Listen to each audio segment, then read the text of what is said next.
खबरों के निष्पक्ष विश्लेषण के लिए सब्सक्राइब करें Jantantra TV and press the bell icon. Never miss any update. नमस्कार, जनतंत्र टीवी देख रहा मेरे साथ मैं हूं शंकर दत्त पंत। शुरुआत करते हैं खबरों की। ग्वालियर में बीजेपी नेता और पूर्व केंद्रीय मंत्री ज्योतिरादित्य सिंधिया के लापता होने के पोस्टर लगाए गए हैं। इस मामले में पुलिस प्रशासन भी सक्रिय हुआ और उसने झांसी रोड थाने में मामला भी दर्ज किया। इस मामले में सिद्धार्थ सिंह राजावत नाम के कांग्रेस नेता को गिरफ्तार भी किया गया है। पुलिस की जांच में पता चला कि विवादित पोस्टर राजावत ने ही लगाया है। इस मामले की शिकायत बीजेपी नेता कमल माखीजानी और बाकी नेताओं ने की थी। इस बीच स्थानीय कांग्रेस नेता आनंद शर्मा ने कहा कि बीजेपी का दोहरा चरित्र है। आपको बताएं कि छिंदवाड़ा में पूर्व मुख्यमंत्री कमलनाथ और सांसद नकुलनाथ के लापता होने के भी पोस्टर लगाए गए थे, लेकिन कांग्रेस की तरफ से कोई कार्रवाई नहीं की गई। जबकि ग्वालियर में बीजेपी नेताओं और सिंधिया समर्थकों के दबाव में पुलिस ने मामला दर्ज कर लिया। ज्योतिरादित्य सिंधिया के लापता होने के पोस्टर सोशल मीडिया पर जमकर वायरल हो रहे हैं। पोस्टर में जन सेवक सिंधिया को ढूंढने वाले को 5100 रुपये का इनाम देने की बात कही गई है। ऐसे पोस्टर लगने के बाद बीजेपी नेता सक्रिय हुए और पोस्टर को भी हटवाया गया।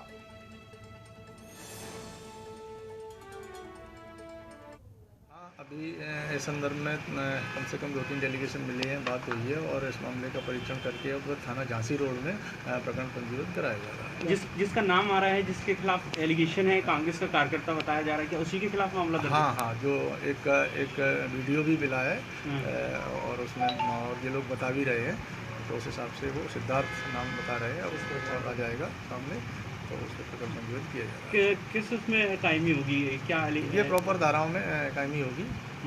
जो उसमें जो धाराओं उसमें शामिल होंगी आएंगी। 188 भी जारी है। हाँ, 188 का मामला, 144 का भी उल्लंघन है। 144 का उल्लंघन है, तभी उसमें 188 की कायमी होगी।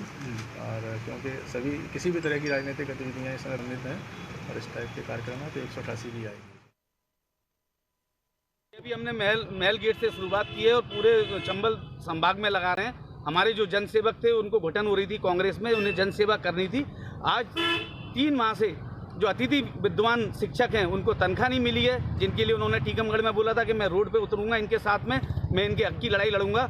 आज वो नदारत हैं। जो संक्रमित कोरोना फैल रहा है, जो अप्रवासी मजदूर भटक रहे हैं, नंगे पैर जा रहे हैं, छाले पड़ रहे हैं, 8 माह की बच्ची को गोद में लेके जा रहे हैं और कई मृत्यु हो रही हैं, तो आज हमारे जनसेवक कहाँ हैं? तो हम उनकी नींद खोलना चाहते हैं और 5100 का नगद इनाम देंगे जो उनको ढूंढ के लेकर आएगा और उनसे जनसेवा करवाएगा। कहाँ लगा रहे हो आप पोस्टर? पूरे चंबल क्षेत्र में लगा रहे हैं। तो ग्वालियर में सिंधिया के लापता होने के पोस्टर लगे हैं। मध्य प्रदेश में पोस्टर वॉर जारी है। पुलिस ने मामले में एक कांग्रेस के नेता को गिरफ्तार भी किया है और पोस्टर में लिखा है जनसेवक सिंधिया को ढूंढने वालों को 5100 रुपये का इनाम दिया जाएगा। बता दें आपको कि यह कमलनाथ और नकुलनाथ के बाद सिंधिया के पोस्टर लगे हैं। इससे पहले कमलनाथ और नकुलनाथ के लापता होने के पोस्टर्स लगाए गए थे, लेकिन अब ज्योतिरादित्य सिंधिया के पोस्टर्स लगाए गए हैं, लापता पोस्टर, जिसमें कहा गया कि जो भी गुमशुदा जनसेवक की जो भी तलाश करेगा उसको 5100 रुपये इनाम दिया जाएगा।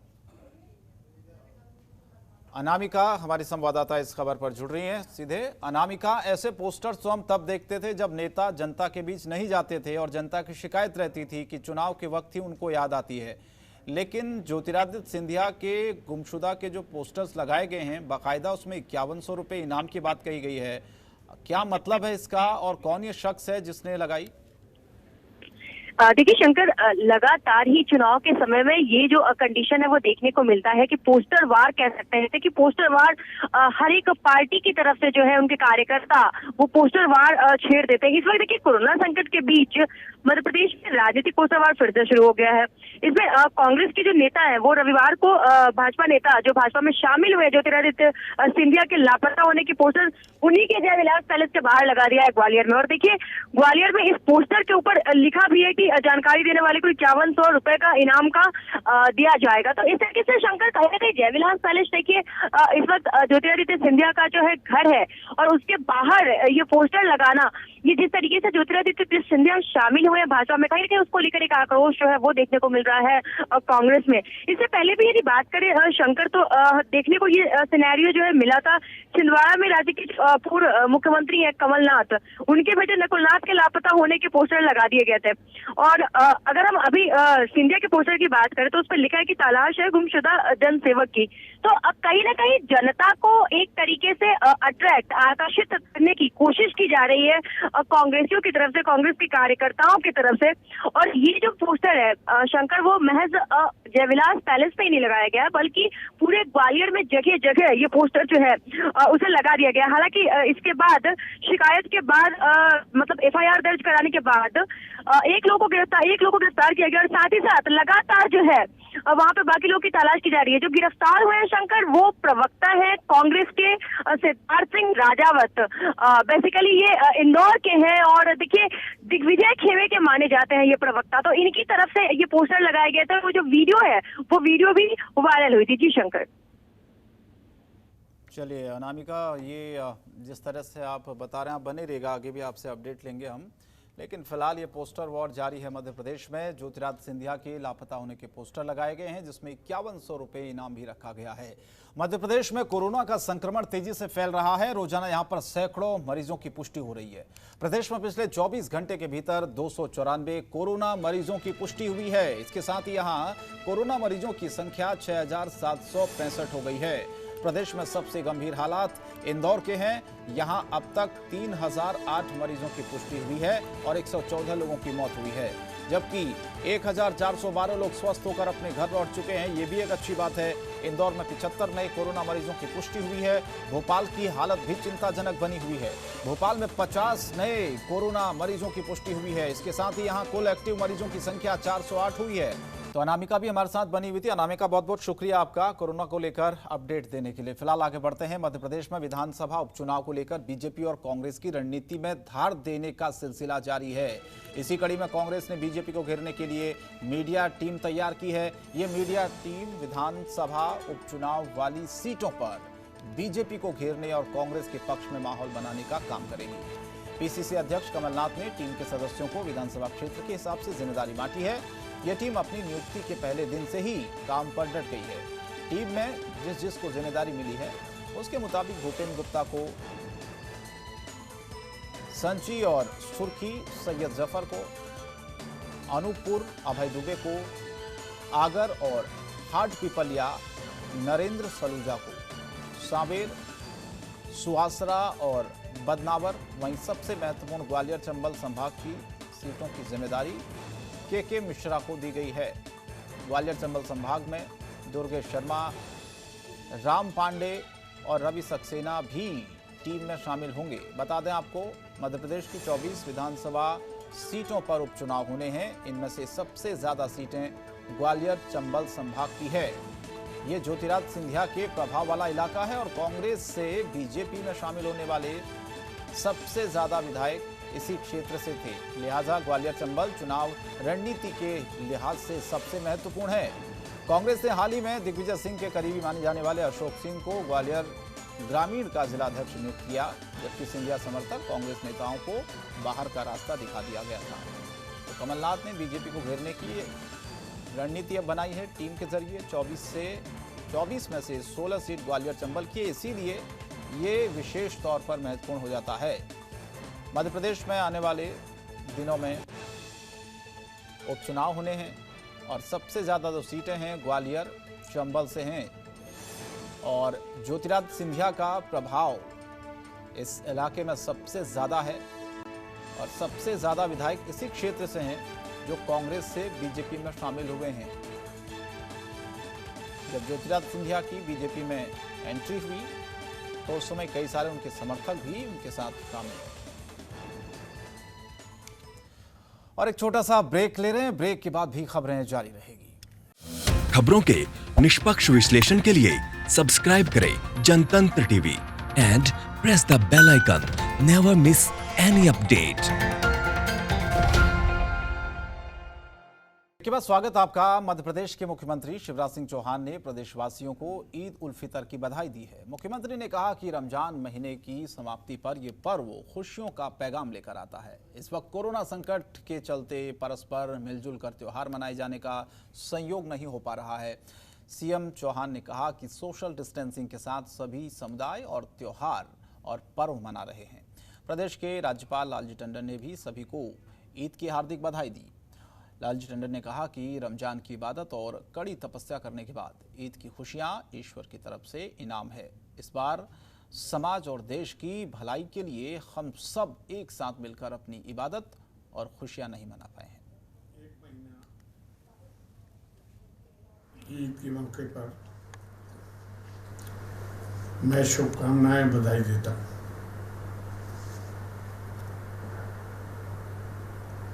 एक महीना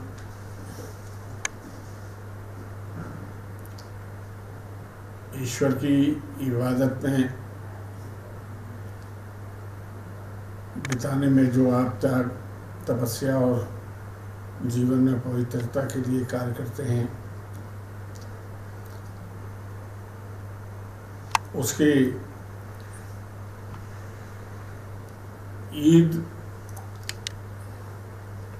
ईश्वर की तरफ से उसका इनाम है और वो खुशियों का मौका है। ये पहली बार है कि हम सब ईद अपने घरों में मनाएंगे। बाकी रस्में भी हमने अपनी इबादत अपने घरों में ही की है।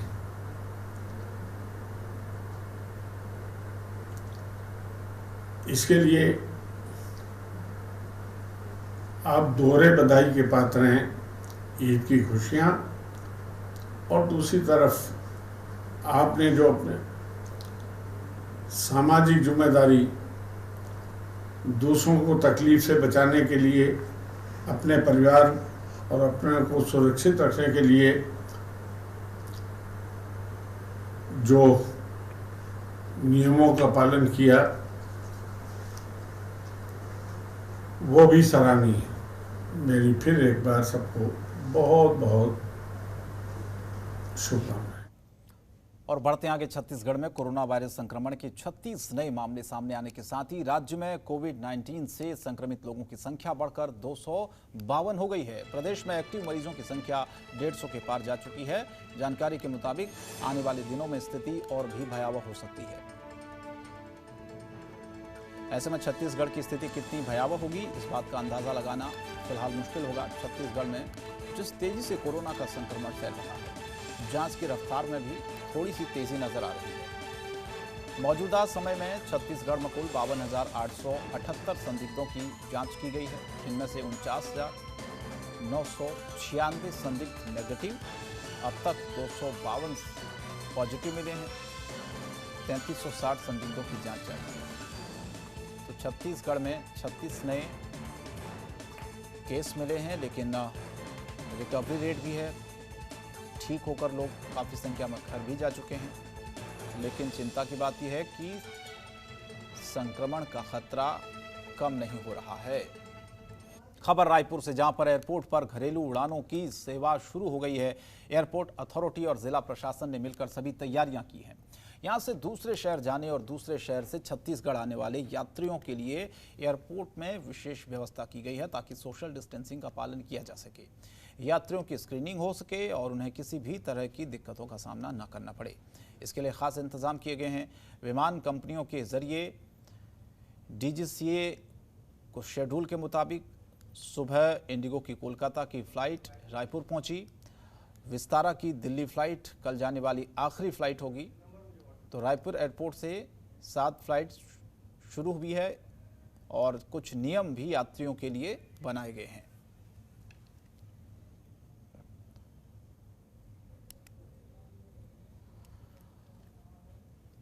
मनमोहन हमारे संवाददाता इस खबर पर फोन हमारे साथ सीधे जुड़ चुके हैं। मनमोहन, सबसे पहले आपसे फ्लाइट के बारे में जानकारी लेंगे, लेकिन कोरोना की स्थिति ज़रा बताइए, क्योंकि मामले सामने आ रहे हैं, ये एक चिंता का विषय है। लेकिन ये भी अच्छी बात है, रिकवरी रेट अच्छा है, लोग ठीक होकर घर भी जा रहे हैं, लेकिन संक्रमण उतना कम नहीं हो पा रहा है, जिसकी हम लगातार कोशिशें भी कर रहे थे। प्रशासन की तरफ से भी, सरकार की तरफ से भी जो कहा जा रहा था कि धीरे धीरे संक्रमण कम होगा, लेकिन जब मामले सामने आ रहे हैं तो ये चिंता बढ़ाता है जाहिर तौर पर।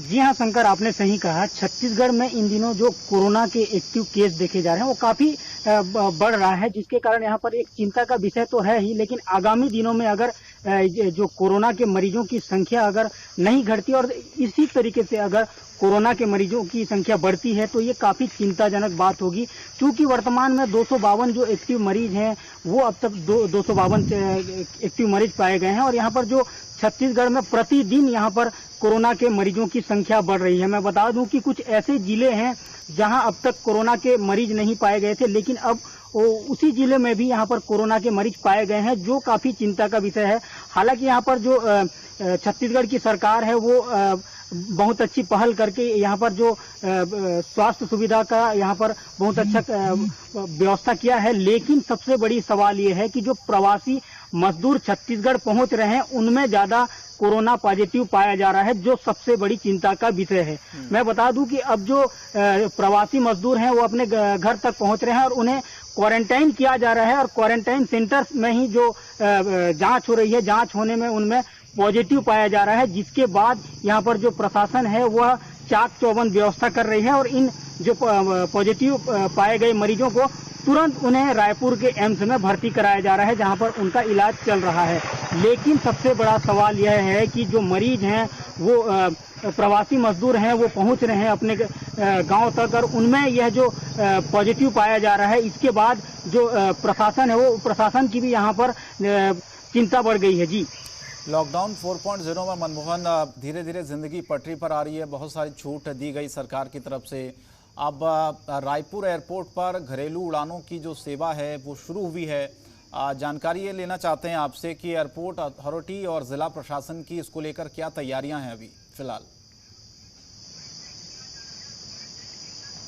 देखिए शंकर, घरेलू विमान शुरू हो गए हैं और यह एक राहत भी मिली है कि लोग अपने घरेलू विमान का लाभ मिलेगा और लोग अपने घर तक पहुंच पाएंगे। लेकिन सबसे बड़ा सवाल, कल जनतंत्र टीवी ने भी इस मुद्दे को उठाया था कि जो हवाई मार्ग से आते हैं उन्हें क्वारंटाइन नहीं किया जाएगा, लेकिन अब ऐसी बात नहीं है, उन्हें भी अब 14 दिन का क्वारंटाइन किया जाएगा। और यहाँ पर रायपुर के एयरपोर्ट में काफी चाक चौबंद व्यवस्था की गई है और जो हवाई मार्ग से जो आएंगे उनके लिए यहाँ पर व्यवस्था की गई है और उन्हें भी अब क्वारंटाइन किया जाएगा। तो कहीं ना कहीं जो व्यवस्था है वो चाक चौबंद व्यवस्था है और यहाँ पर जो कोरोना के नाम पर यहाँ पर जो चिंता बढ़ रही है, उस चिंता के बीच जो हवाई मार्ग से जो यहाँ पहुंचेंगे उन्हें भी यहाँ पर क्वारंटाइन किया जाएगा और जिसको देखते हुए यहाँ पर रायपुर के जो एयरपोर्ट पर काफी व्यवस्था की गई है ताकि किसी तरीके से कोई चूक ना हो और जो व्यवस्था है वो बहुत मजबूत रहे। जी चलिए, बहुत बहुत धन्यवाद आपका मनमोहन, इस तमाम जानकारी के लिए हमारे साथ जुड़ने के लिए। फिलहाल इस बुलेटिन में इतना ही। बाकी खबरों के लिए आप बने रहिए जनतंत्र टीवी के साथ। नमस्कार। खबरों के